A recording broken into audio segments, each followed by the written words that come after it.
Hello, good evening. It is great to be back with you tonight. I'm Blake Berman. This is The Hill on NewsNation. The art of the deal across the pond. After striking a trade deal with the EU, the president meeting with the leader of the UK. A Friday deadline, he says, for trade deal or bust. We're going to be setting a tariff for essentially the rest of the world. And that's what they're going to pay if they want to do business in the United States. Because you can't sit down and make 200 deals. I would say in the range of 15 to 20%. But while leaders come calling, the president not able to shake two other figures, Putin and Epstein. We'll get into it. Plus, are rebate checks coming from all those tariffs? What should the government do with the new billions? We'll show you just how much money is at stake. Also tonight, a brawl on the streets of one of America's biggest cities. This is the video right now that's gone viral. The response coming from all over what the vice president said today about the violence and arrests when he was asked about all of that. And taunting Tinseltown or remaking of Hollywood. What the president is now saying about some of the biggest stars in the entertainment industry, plus a new push to swap out the name Kennedy for Trump. But first tonight here from The Hill, deal done with the European Union with more tariffs on the way. The White House today releasing details of that agreement that was touted by the president, who is describing it as a big win, a trade deal between the United States and the EU. Here's part of it. This is just the top line. Tariff rates for most EU imports set at 15%. The EU will also buy some $750 billion in U.S. energy and invest $600 billion into the U.S. by 2028. Now, the White House says it will lead to, as they put it, unprecedented levels of market access to the 27 nations that make up the EU. We're talking, of course, about countries like Germany, France, Italy, Spain, just to name a handful. But as all of that was going on, and think about it, the president has been trying to push for this for quite some time. As all of that was going on, another issue just kept popping up when the president took questions before reporters abroad. That is where we begin tonight with our Kelly Meyer, live for us once again over at the White House. Kelly? Yeah, hey there, Blake. The story the president just can't shake here in Washington, following him overseas to Scotland today. But the president went into more detail, perhaps, than ever before about what broke their former friendship and why he isn't ruling out a pardon for Epstein's ex-accomplice. Take a listen to this. Is that something you would ever consider, and why? Pardon for who? For Ghislaine Maxwell. Well, I'm allowed to give her a pardon, but nobody's approached me with it. Nobody's asked me about it. It's in the news about that aspect of it, but right now it would be inappropriate to talk about it. Now, Ghislaine Maxwell was sentenced to 20 years in federal prison back in 2022 and is a convicted sex trafficker. President Trump also said he never, quote, had the privilege of traveling to Epstein's Island in the U.S. Virgin Islands, also known as Pedophile Island to the locals there. President Trump did say he did turn it down, an invitation there. And back home, Vice President J.D. Vance, who had in the past called for transparency around Epstein, said Trump has nothing to hide. Vance says Trump is calling to release all credible information and that, quote, some of that stuff takes time. Blake. Our Kelly Meyer, live tonight on the North Lawn. Kelly, thank you. So as the administration grapples with that case, both abroad and back at home, Ghislaine Maxwell is now asking the United States Supreme Court and the president to intervene in her criminal case. Jesse Weber, NewsNation contributor, host at the Law and Crime Network, joins me live. Jesse, hello. Thanks for being with us tonight. The representation for Maxwell, they're going to the high court. What's the strategy here for them? Right. So this has nothing to do with the Epstein files or the DOJ, the FBI announcement. Her argument is that the non-prosecution agreement that Jeffrey Epstein signed back in 2008 with Florida federal prosecutors covers her, because there was a provision that said if Epstein did everything he was supposed to do as part of this agreement, that his co-conspirators would not be charged. Now, that argument has been rejected by every single court that has heard it. The DOJ opposes this. They don't believe the Supreme Court could hear it. They say there is no way federal prosecutors had the authority to bind other prosecutors, to bind New York prosecutors signatures to this agreement. She was never mentioned in this agreement. Will the Supreme Court take up this argument? Maybe. It's an important criminal issue. They rejected hearing a similar case a few years back. But I also believe this was not just an appeal to the Supreme Court, but an appeal to Donald Trump. If the idea is we want some leniency, we're giving you an out. You're the art of the deal. He signed a deal. This is a deal. President Trump, she deserves some leniency based on that. You think the court takes this up, though?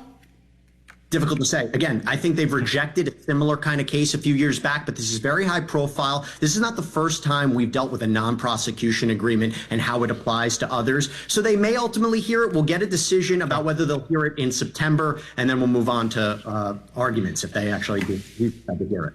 All right, we'll leave it there. Jesse Weber, thank you, sir. Appreciate it. You got it. All right, joining me now, the Republican congressman from the state of Georgia, Rich McCormick. He is a member of the Armed Services Committee, Foreign Affairs Committee as well. Congressman, nice to see you. Thanks for being with us. So I want to take a step back because here's what I think the reality is for the president, the leader of your party, the leader of the country. You could tell me if you disagree. He was just abroad. He is abroad. And he was celebrating this big trade deal with the European Union, a win as he sees it. But he still can't shake this Epstein story, one. He also can't shake Vladimir Putin and figure out how to get to an end there. So let's go one by one here, Congressman. And again, thanks for being with us. You're a conservative. It seems like these tariffs are here to stay. Are you good with that? We'll see. I don't think anything's here to stay. The president showed immense amount of discretion when it comes to what he brings in and what he takes out. He's always reacted to the market. I remember I used to marvel at how he would manipulate the market with just a tweet. He would either speed up the economy or slow down the economy because he understands that his legacy will be the economy. The economy is the driving force. But it does feel like they are here to stay, right? I mean, the baseline, you heard it off the top there. He's talking about 15 to 20%. Well, I think we've had tariffs on our goods and trade impositions on our goods for a long time. I think he's balancing it out. He's using it as a way to bring in income to get deficit spending back in order. I think it could be a very beneficial thing to us, especially when you consider the negotiations of hundreds of billions of dollars being invested in America and its companies. Not just from Europe, but from all over the world. I think that's going to be a good thing. Whether it increases inflation over time, not so far, but that's yet to be seen. I think he will adjust on the fly. You know, I mentioned you're on the Armed Services Committee, and it strikes me, Congressman, that many of these world leaders are coming to the president. They're trying to strike deals or a deal on trade. The one world leader, though, that he seemingly cannot get to the finish line on the conversation is Vladimir Putin. Here was the president today, and then I want to get your reaction on the other side. I'm going to make a new deadline of about 10 or 12 days from today. There's no reason in waiting. There's no reason in waiting. It's 50 days. I want to be generous, but we just don't see any progress being made. Here was Dmitry Medvedev. Quote of the president: he should remember two things. Russia isn't Israel or even Iran. Each new ultimatum, number two, is a threat and a step toward war, not between Russia and Ukraine, but with his own country. Don't go down the Sleepy Joe road. Are they just taunting the president at this point in time, Congressman? I think Putin's in a very bad position. I think they're increased to about 9% of their GDP for defense production. They're being strangled in oil sales. I think the United States could put a lot of pressure on India and other countries not to consume any oil from Russia. We could outperform them in energy production. We could make it very difficult on their economy. Meanwhile, we could supply Ukraine with more weaponry that would really be devastating to the Russian army. I don't think Putin's in a strong position at all. And I think the stronger that President Trump stares this down, the worse it's going to be for Putin, not for us. Remember, we have a $27 trillion GDP. Europe has a $20 trillion GDP. Russia has a $2 trillion GDP. We could do real damage to them if we wanted to. Okay, so all of this with the backdrop, right? The president just keeps getting asked about Epstein. And you know this, he believes that he can go before the camera, take any question, talk, change the narrative, shape it to how he likes. He's abroad today, and it's Epstein after Epstein. What do you want to hear from the president, Congressman, on this issue? Well, I think there will be over time, more and more transparency. But I don't see this as really something people are going to vote on a year from now or 2 years from now or 3 years from now. I think it's something that will come out as the court cases continue on. Remember that a lot of this information cannot be released until it's heard in court. Remember, it's almost like tampering. If you're going to release information before you have a jury in place, before things have been solidified. Now, I'm not a lawyer, I'm a doctor, but I do know that certain information is probably pretty guarded right now until this court cases are settled. But I don't have all the information. A lot of stuff is being leaked from time to time, but I don't think there's any there. I don't think there's anything that's a gotcha with Trump, or it would have been released by now. He is a doctor, not an attorney, also a congressman, Rich McCormick, Republican from the state of Georgia, with us tonight. Talk again soon. Thank you, sir. Semper Fi. All right, turning it over now. Mick Mulvaney, former Trump White House chief of staff, NewsNation contributor, joins us live. So too does Chris Cillizza, NewsNation contributor. Gentlemen, hello. Happy Monday. I wonder, hello, Mick, I'll start with you. What moves the needle now for Trump? Because I just laid out some of it, right? Like, he's overseas, he's striking these trade deals. He still hasn't figured out Vladimir Putin, which you told me is the one thing you think hasn't gone to plan for him. Epstein's being brought up all over the place. That's just some of it. What moves the needle for him here? Well, I think they can walk and chew gum at the same time. In fact, they're going to have to, regardless of what happens with trade, regardless of what happens with Russia. They're going to have to deal with Epstein. They just are. Why? Keep in mind, this is now a bipartisan thing in Washington, D.C. How often do we say that? Hardly ever. The reason that Congress is not there this week, and wasn't there last week, is because both Republicans and Democrats signed off on that, what is only be described as a treasonous sort of discharge petition. If you go against your own leadership, that's what you do when you sign a discharge petition. So a bunch of Republicans made the calculated sort of decision. It's better for me politically to be for transparency on Epstein than it is to do what the president says. That's a groundswell change in the MAGA movement. So I don't think Trump is going to get away from it. He should go ahead and just do the transparency. He said he was going to do when he ran, and then deal with the other things as well. But I don't think it's anything that's going to make it go away. What moves the needle for him here? I'm with the congressman, Mulvaney, not McCormick. Yeah. Okay. He's still a congressman to me. Yeah. I think that the problem here is there's no good answer. The White House hasn't had a good answer yet on Epstein. Like, in my opinion, I don't know. He'll probably never do this. You see, go ahead. Sorry, no, no, that's okay. I jumped in. Finish. What he should have done from the start is say, we were friends. We ran in the same social circles. I never saw anything like this. Had I would have condemned it. We have not talked in a very, I'm talking about this happening in 2019 when he gets arrested. We haven't talked in a very long time, but obviously I condemn every bit of it. Instead, it's this drips and drabs of the media where it's like, here's a picture of him, of Epstein at Marlo Maples and Donald Trump's wedding. Like, it doesn't prove anything in terms of criminality by Donald Trump, but it keeps the story going. I guess one of the issues for the president is, if I would have told him or you or anyone that we were sitting here talking at the end of July about a trade, he goes abroad and announces a massive trade deal with the EU, and there's all these other things that we're talking about, you would have said, what? Yeah, but in some ways, like, it's your job as a politician to skate to, this is the Gretzky, don't skate to where the puck is, skate to where it's going to be. Right. Like, that's kind of your job, is to see this stuff. And I will give Donald Trump credit, and have many times over, whether you like him or you hate him. He's very good at understanding where the media puck is going to wind up. They've abandoned a little. The idea that they were going to put a page-and-a-half memo out, Pam Bondi and Kash Patel, that after years of stoking this, like, actually, there's nothing to see here. Everybody move on. It's not going to happen. Mulvaney, last word. Look, they get a deal. They just tear the Band-Aid off. Go ahead and say, and just publish it and say, look, here it is. Y'all make up your minds. That's the only thing that's going to allow anybody to move on. Catch both of you later in the show. Thank you, guys. Appreciate it. Still much more ahead tonight. Here on the Hill, a brawl in Cincinnati. Violent, out of hand. The vice president in that state today of Ohio. What he say? We'll show you. Plus, the president, is he trying to move Hollywood to the right? Now calling for some of the biggest names in entertainment to be arrested. And later, we have so much money coming in, we're thinking about a little rebate, but the big thing we want to do is pay down debt. So back to that story on tariffs and the trade deals. The money's coming in. I'm going to show you just how much. And then the question is, what do you do with it? Are rebate checks coming to your bank account? I thank you for letting me into your home tonight. It is great to be back. I'm Blake Berman. See you on the other side of the break in 4 minutes.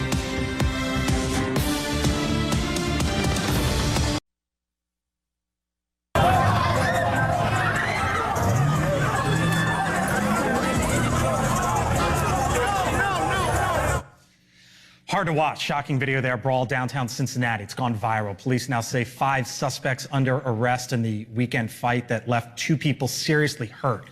Videos appear to show a man beaten and stomping on a woman. That woman being punched, knocked unconscious. Vice President J.D. Vance was in the state of Ohio today, completely separate issue, while trying to sell the president's one big beautiful bill, and he was asked about that incident.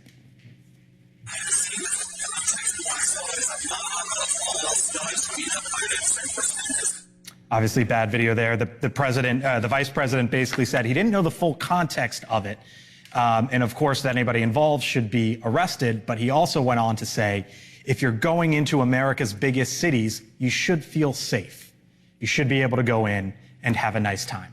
Joining me now, Chris Sununu, former governor of the great state of New Hampshire. Lindsey Granger is a NewsNation contributor. Hello to you both. Hello. Hello. Governor, I want to start with you because this is now the story in Ohio. Yep. It's gone viral nationwide as well. Obviously, the temperature is high there. How should they be handling this there right now?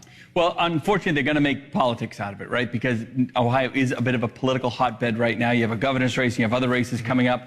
I don't like that myself because this could happen in any city, anywhere. I think it's more of a cultural problem that America is facing than anything else. You have a generational problem, kind of post-2020, where the goalposts of what is appropriate behavior have moved. Because I find the acts themselves are disgraceful, disgusting, but the fact that people want to video it, everyone wants to pull their phone out, and if you listen to the commentary, if you will, of the gentleman filming it, it's disgusting. He's cheering it on. It's like, where have we gone as a society when this is what's getting the clicks and the likes? Yeah, I think this is definitely a local news story. It's obviously unfortunate and terrible, but Vance is jumping in it because Republicans do really well with that law and order tagline. And so if there are a lot of issues that people can complain about and a laundry list of things that people are saying Trump and his team are not doing well, to point to local government officials that are Democratic and have midterms coming up and say you're dropping the ball on your job, that's ultimately what he's saying to leadership there. To be fair, the vice president opened it up for questions to local media. He was asked, and he did answer. So right, he didn't come there with that point. Right, that wasn't his intent. So he did go there to sell the one big beautiful bill.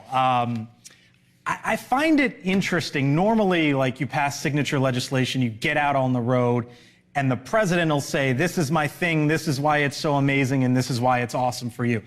We haven't seen that from President Trump. Here was J.D. Vance on that matter today. Here's what the one big beautiful bill means for you in very concrete terms. Number one, we're going to see take-home pay go up in the United States of America. In this district, probably $7,000, $8,000 per family over the next 3 to 4 years. We're going to see your taxes cut. If that big beautiful bill hadn't passed, you all would have gotten a tax increase to the tune of thousands of dollars to each and every single one of you. You're shaking your head. Why? Look, I like J.D. Vance a lot. He's doing exactly what you should not do as a politician. Get up there and say, your pay is going to go up $7,000 in the next few years. Because if it doesn't, you're in real trouble, and now that's pinned completely on you. There's going to be huge benefits from this bill.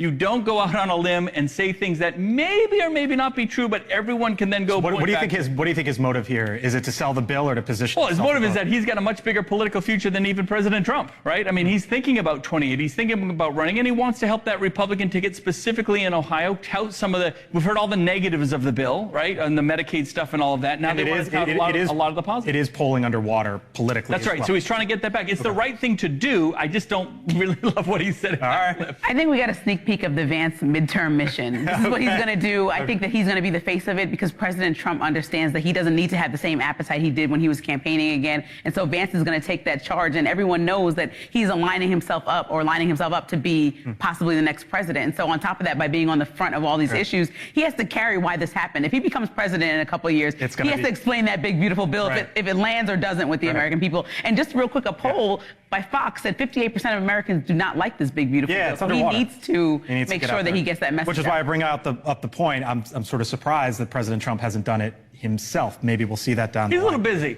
He's a little busy. He doesn't want them to ask Can't about be an excuse, Epstein. though. I'm a little busy. You got to go out and sell the thing. All right, I'll see you both later in the show. Governor Lindsay, thank you. Still much more ahead tonight here on the Hill. From the Walk of Fame to the Hollywood sign, is the president changing the entertainment landscape? We are live from Tinseltown coming up, and in this town, part of the Kennedy Center named for the First Lady, and now why some Republicans say, you know what, it should be out with Kennedy, in with Trump. And later, show us the money. Billions of dollars will be coming due to the president's tariffs. Whether you like the tariffs or not, the money is here and it is starting to stack up. Is it going to go into your bank account? When the Hill returns.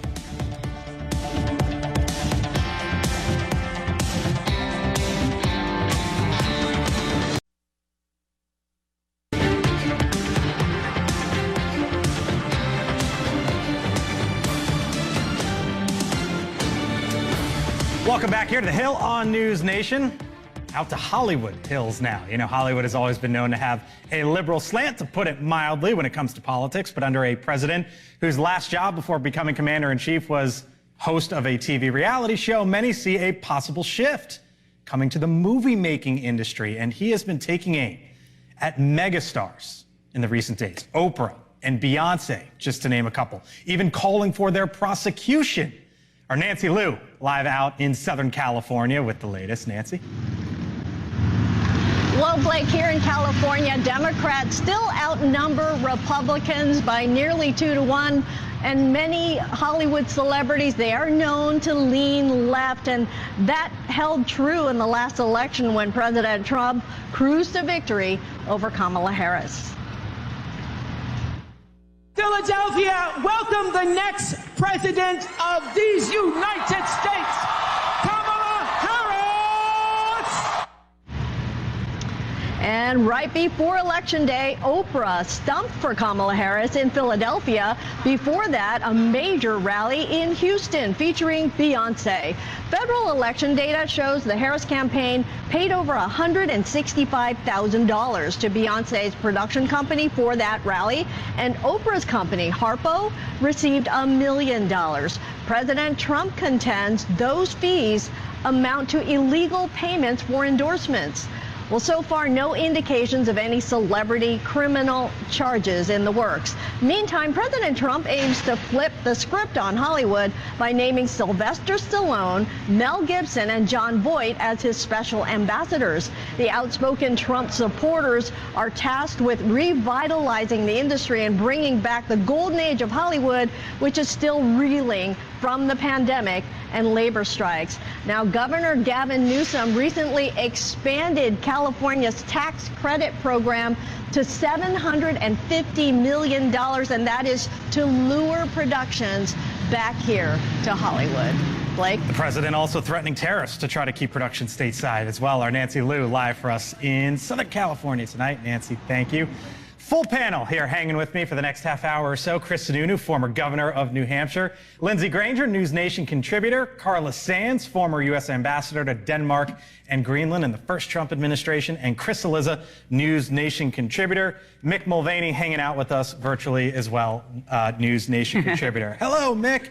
All right, let me start on this side here. What's Trump doing here, Carla? Because he's going after Beyonce and Oprah. He was in the middle of the Paramount and Skydance merger as well. There's now a lawmaker here in Washington who wants to rename the Kennedy Center after Trump. What's going on? Well, I think that the country is going back to something of the center. It's swung so far to the left. I think now business is looking at this and saying, what have we done? And they're coming back to the center. And I think President Trump has a point in some of these issues that he's raising. No.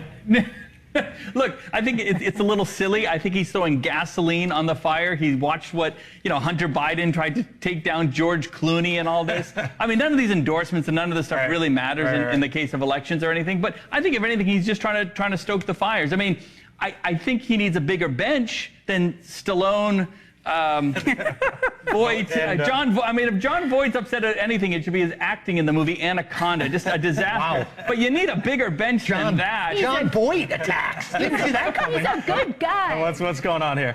Well, I mean, I think the governor's right. Like, at some level, it's like, what's the easiest way to try to get the Republican base back aligned? Talk about how liberal Hollywood is. It doesn't mean it's wrong. Hollywood is really liberal. Yep. But, like, you know, I don't think Beyonce got $11 million to endorse Kamala Harris. And also, you know what I mean? So, like, $165K to the right, $165,000 to the production company. And we can debate whether that's right or wrong, but it's not $11 million. I mean, I think this is, you know, he is at some level. Look, it's changed the Washington Commander's name. Brennan and Comey are being investigated. I mean, he's tried a bunch of things to stop saying those, you know, the J.E. Jeffrey Epstein stuff. I don't think you should. That's what this is about. What is it about? I think it's about reasserting American greatness and coming back to the middle. Hollywood is not doing well because it's gone so far to the left. A lot of Americans have just stopped going to the movies and they don't pay any attention to Hollywood. They've lost the narrative. Well, I think he has to show evidence and then people can show outrage. Like just claiming randomly that Beyonce took $11 million. But she did. No, she took 100,000. Yeah. And also that always happens. There's campaign finance rules that protect from things like this. So we know exactly where that money went. And when you looked at Oprah's production as somebody that owns a production company, that thing costs a lot of money, right? So there was no way to put that together. And Oprah said plainly to the camera, yeah, I paid my entire staff to do that. You're right. But I didn't take a dime. And so when you break it down like that, Trump is just finding random targets to come after when they say things that he doesn't like. And also, I also think the pendulum did swing a lot. And I think that when we canceled Dr. Seuss, that's too much. And when we're canceling movies and my kid can't watch a Disney film, that's too much for me. But I also think that while we're correcting, Trump is not the barometer to decide what's correct and what's not. Mulvaney, jump in here. Yeah, it can be a little bit of all of the above, can it, right? It can be a little bit of a distraction and also be a little bit of the culture wars. I think what's missing is it can also be something completely unrelated to Donald Trump. Let's move away from the big screen and onto the small screen. We know that Stephen Colbert got canceled this week, and everybody said, oh my goodness, it's because of Donald Trump. No, it's not. He's on the air until May. He got canceled because he's losing, what is it, $40 million a year. So there's another aspect here. It could be all of the above plus some other things we're not talking about. Yep. Mulvaney, did you watch Happy Gilmore 2 yet? I've not watched Happy Gilmore. I went to go see, what did I go see? It was 147 degrees here in the Carolinas, so I went to go see F1. It was okay. Oh, okay, all right. I endorse. Movie reviews with Nick. Movie reviews with Nick. Mulvaney, hang around. Still to come, other side of the break. I think this is something that we're going to be talking about for quite some time. The president's going to be graded here, by the way, this upcoming week. The economy reacts to his tariffs, trade deals. I'm going to explain to you what you're going to expect here, at least what we're going to be seeing in the upcoming week. And the trade deals, right? The president wants them. The president's been talking about them. He's been talking about tariffs. Well, now there's a conversation of, okay, what do you do with all that money? I'm going to show you the figures, how much we're talking about. And if it comes in droves, is it coming back to you when we return? Right. Thank you for making NewsNation America's fastest growing cable network in all of television. Let's get after it. The place where left and right come to be reasonable. NewsNation, news for all Americans. All of a sudden, the United States government came into a massive sum of money. What should they do with it? Well, that just might be the question the Trump administration soon has to ask itself. President Trump suggesting recently a rebate check could be the answer. We have so much money coming in, we're thinking about a little rebate, but the big thing we want to do is pay down debt. A little rebate for people of a certain income level might be very nice. All right, now he's referring there to revenues from tariffs. And the numbers here show why it is now a conversation, and I think going to be a conversation going forward. Because last month alone, the U.S. took in $26 billion, more than $26 billion in tariff revenues. But look at from the year prior, 4x more than the year before, okay? By the way, that run rate there is more than $300 billion for the upcoming year. And when you compare the amount of tariff revenues collected to other years past, look at this chart, okay? So these are the previous years. This is where we are right now, basically in the same time frame there. And that's before the August 1st deadline, which could see tariffs for other countries increase. But I wanted to look forward tonight, right? Because there was the conversation for a while. Who pays them? Who doesn't pay them? Are they good? Are they bad? All that. We've been talking about that for months, right? As Bill Maher noted, so many people got the dire predictions of economic doom, at least up until this point, wrong. That didn't happen. Now, it could happen tomorrow. I'm just saying that's reality. So let's work first from the reality of that, not from I just hate Donald Trump. Because that's boring and doesn't get us anywhere. I would have thought, and I got to own it, that that these tariffs were going to sink this economy by this time, and they didn't. So the reality is there's this money that's coming in. What do you do about it as that pile starts to stack up? Mick Mulvaney, I'm going to start with you because the president, and welcome back, the president's talking about rebate checks. You can call them stimulus checks. I'm guessing the former the guy who started the House Freedom Caucus isn't a fan of stimmy checks. Am I going out on a limb there? Yeah, you say tomato, I say tomato. When you let's go down to some basic economics. When you give people money for doing nothing, okay? When you give a stimulus check, it's inflationary, period, end of story. The Republicans used to remember that. A lot of them still do. It was one of the reasons they were so firmly against a lot of the Biden policies. Inflation is too much money chasing too few goods. If you give people more money and they don't at the same time create more goods or services, the price of the goods and services that are there are going to go up, period, end of story. By the way, I count myself amongst the folks like Bill Maher who said that I thought tariffs would be inflationary by now, and they're not. I do know this. Stimulus checks are meant to be inflationary. That's what they do. What should he do with it, Governor? Pay down the debt. And look, we still have $2 trillion in a yearly deficit. We have $40 trillion. So you say this is real money. So you say pay down the debt. $320 billion is less than 1% of the national debt, 0.86%. It's 17% of our $1.9 trillion budget deficit. And this is why the American dollar is weakening across the world as the standard reserve. This is why the most fiscally irresponsible body in the world right now is in that building in the U.S. Capitol, because they just spend and spend. But and you know, you're going to drive inflation. You're going to drive cost issues for American families. Sending a rebate check does nothing. If they send a rebate check, that gets precisely votes. I'm sorry, if they pay down the debt, it gets no votes, right? And that's part of the issue with that. I would challenge that all day long. I balanced my budget, and I got elected I was really popular. No, I know, but I'm saying if they wicked popular. If they use the money to pay down the debt, I mean, that's not going to. So every time we have a small influx of money, we're going to throw gasoline on a fire and create a massive fiscal problem here. It's the difference between a policy solution, which the governor has, and a political solution, which is I got a check for $1,200. This is $1,200 more than I had before. That's the problem. What do politicians do usually? What the thing that voters like more? I mean, like you can. I'm with the governor that it can work, but I think generally speaking, trying to explain the long-term and even medium-term now effects of our debt and deficit problems is way more complicated than being like, here's $700, Blake. And you're like, wow, I didn't have this $700 before. We have a case study in this. We have the pandemic, and we have, where it said economic impact payment and then Trump's name, and how people remembered how they were so well off at that time just because of that. And even though experts argue you were not that much more well off than you are right now, there still is a conversation that people think they were because they received that money and felt like Trump had to do with it, even though he was against all the bills before they passed. So what do you do with the money? So you pay down the debt, and then you have Jerome Powell lower the interest rates, and all of a sudden our debt is looking a lot better because our interest on paying down the debt goes much lower. Mick, that would be inflationary on top of inflationary. No, that's not true. Generally speaking, cutting interest rates is expansionary in the economy. If you do it at a time of declining inflation, you can get away with it. You shouldn't do it during a time of inflation. It can make things worse. So so now I'm thinking to myself, the last time Donald Trump put tariffs into effect, it was the first term, right? And what did Joe Biden do?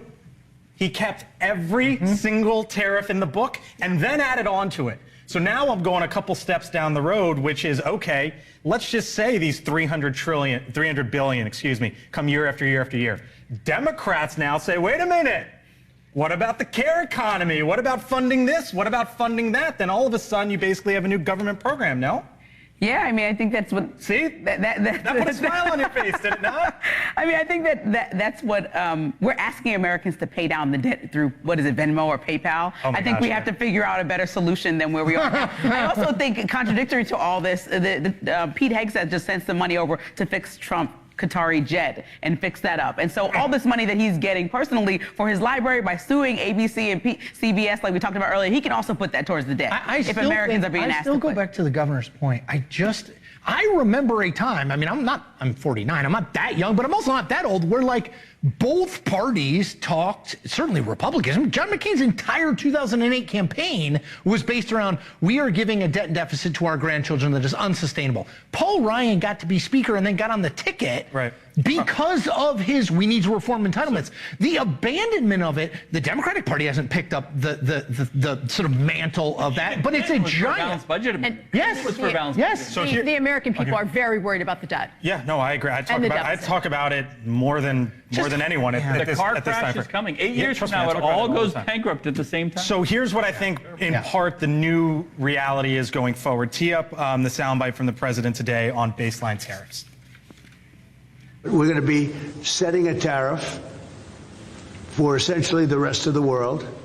And that's what they're going to pay if they want to do business in the United States. Because you can't sit down and make 200 deals. I would say in the range of 15 to 20%. Mick, is that the new norm? Probably, but again, the money can't be sustainable. You can't have it both ways. You can't put a tariff on to raise money and put a tariff on in order to encourage the rebuilding of American manufacturing. That's because eventually what happens is substitution. You don't buy the stuff from overseas anymore because you don't want to pay the tariff. You buy the stuff from the U.S. One of those things is good, there's no question, but you can't have it both ways. And that's been one of my biggest difficulties with the sales job the administration's been doing on tariffs since the very beginning. Is this the new norm now? We're going to build things in America, and he has his tariffs. We're bringing in the money from the tariffs. But to Mick's point, you can't say grab bag everything. It's going to be a process, Mick. You're a smart guy, but this is working. Let's let it work its way out. We've got time. This is so interesting coming off the conversation about the big, beautiful bill that adds trillions to the debt, but then this small thing. It's like Trump policy versus traditional fiscal conservative policy. It never blended, it never will. It's the best example of the Republican Party of 2012 does not exist anymore. It just doesn't. I mean, it just doesn't at all. Still here. Governor Sununu. We got Mitt Romney. Governor Sununu. We got Mick. But it just does. I mean, it's literally, with the exception of lower taxes and conservative justices, it really, everything that was at the core of that party is no longer at the core of the party. Let me leave you with this, to Bill Maher's point and to Mick's point. I heard you sighing there about basically the policies and tariffs. What if you're wrong? About the tariffs? Yeah. Oh, look, I think we're going to have an inflation problem come later this year. You're going to have an unemployment problem come later this year. Okay. You're going to have all these federal employees that are still not even on the unemployment rolls. So you're going to have it's not a recession, but you're undoubtedly going to have a softening of the economy. The president has to overcome that with an immigration bill and all these other opportunities that he has while the Democrats wallow around in fire. We'll leave it there. It's, by the way, Josh Hawley today, Senator, a Republican senator, put out a bill today for $600 rebate checks. Hawley 2028. For the Democrat Party. There's your number one Democrat. Come on, Josh. Appreciate it. All right, other side of the break. The president touting those trade deals with the EU and the UK. I'm going to explain to you why the U.S. economy, about to get a full report card, what you will be talking about throughout the week. Elizabeth Vargas reports also coming up next here on NewsNation. Henna Doba will be in to talk about the vice president's half-brother and that brutal street fight in Cincinnati that's coming up. My take plus what's trending, other side of the break. Stay with us.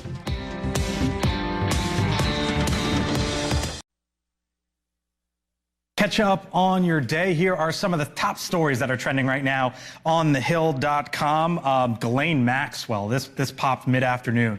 Her legal team is now pleading with the Supreme Court and the president to intervene in her criminal case. Her lawyers have officially filed before the United States Supreme Court. The president right now, he is abroad. He's in Scotland. He had one of those sort of sprawling press conferences with reporters there. Gaza, trade, and of course, Epstein among many of the topics of conversation. And then this is one to watch. He is one of the most popular Democrats in this country, at least within the Democratic Party, the Governor Roy Cooper, former governor in North Carolina, enters the Senate race there. That is going to be one of the most watched races in the years to come. To check out these stories and more, all you have to do is scan the QR code on your screen or head on over to thehill.com. All right, time for my take now. Earlier today, President Trump more than happy to tout one of his trade deals as the administration and governments all over the world race to his August 1st deadline. Bagpipes and all in Scotland for the pomp and circumstance.